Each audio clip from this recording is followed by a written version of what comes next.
Update sa karong adlaw, Biyernes, April 16, 2021. As of kagainang alas 6:20 sa buntag, nisulod na sa Philippine Area of Responsibility ang ato ginamonitor na bagyo na may international name na Surigay na ato nang ginapangalanan sa local name na Bising. O kagainang alas 8 sa buntag, kining si Bising nag-intensify pa ngadto sa typhoon category.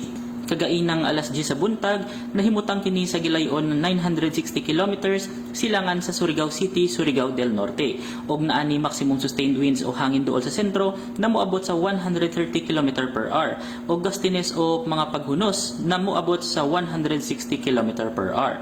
Sa karon galihok kini pakasadpang amihanang kasadpan na adunay gipaspason na 15 km per hour.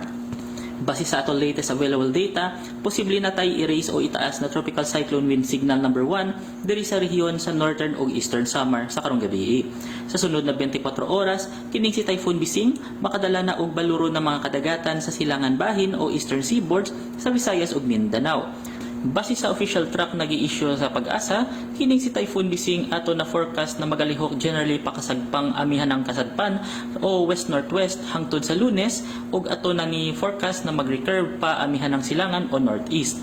Sa karon ubos gihapon ang tsansa na ining bagyo na maglandfall sa asamang bahin sa aton nasod. Ug mao ni ang atong latest weather update sa karong adlaw. Para sa mga dugang nga impormasyon, bisitaha lang ang atong official website gikan diri sa buhatan sa Mactan sa Pag-asa Visayas DOST. Kini si Ferds Rubin, maayong adlaw ug daghan salamat.